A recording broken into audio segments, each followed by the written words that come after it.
देखिए, John Dewey की शिक्षा का आधार क्या है? जॉन डीवी की शिक्षा का आधार मनोवैज्ञानिक आधार और सामाजिक आधार है। ध्यान रखिएगा, जॉन डीवी की शिक्षा का आधार मनोवैज्ञानिक आधार और सामाजिक आधार है। योजना विधि के जनक कौन है? इस विधि के सोपान बताइए। देखिए, योजना विधि के जनक कौन है? किलपैट्रिक किलपैट्रिक किलपैट्रिक किलपैट्रिक योजना विधि के जनक हैं किलपैट्रिक। यह जॉन डीवी के शिष्य थे। योजना विधि के प्रमुख सोपान इस प्रकार हैं: क्रिया का समस्यात्मक परिस्थिति उत्पन्न करना, समस्या, सूचना, सामान्य समाधान और परीक्षण एवं प्रयोग।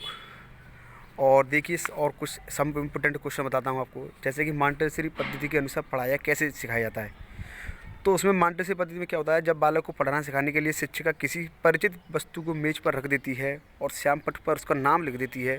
फिर बालक को श्याम उस शब्द को बार बार पढ़ाया जाता है। शब्दों को पढ़ाना आ जाने के पश्चात बालकों को वाक्य पढ़ना सिखाया जाता है। मतलब कि किसी भी चीज़ को बार बार रिपीट किया जाता है। बच्चों को एक बार चीज़ लिख दी और उसको बार बार रिपीट करना, अपनी भाषा में लिखना है। समझ सकते हैं आप सब। शिक्षा तथा समाज में क्या संबंध है?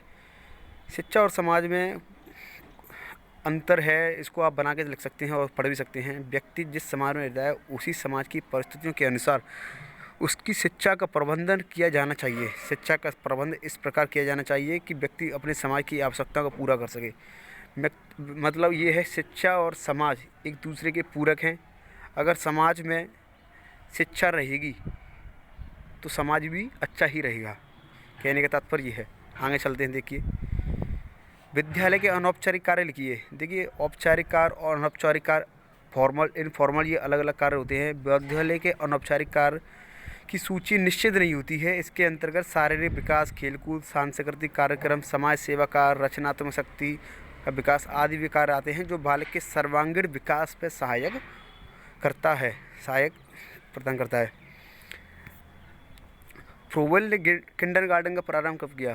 फ्रोवेल ने वर्ष 1805 में उसके शिक्षण कार्य आरंभ किया। 1839 में उसने एक विद्यालय खोला जिसका नाम बालोद्यान या किंडरगार्टन रखा। वह कहता है, हमें अपने बच्चों को जीवित रखना चाहिए। मतलब कि उसने एक ऐसा विद्यालय खोला जिसमें कि वो उसको ज़्यादातर खेल के माध्यम से समझाता था, किसी भी वस्तु के बारे में या किसी भी नॉलेज देने के लिए उसको खेल के माध्यम से समझाता था। तो फ्रेंड्स, कुछ सम इम्पोर्टेंट क्वेश्चन है, आप पढ़ के जाइए और बेस्ट ऑफ लक। धन्यवाद।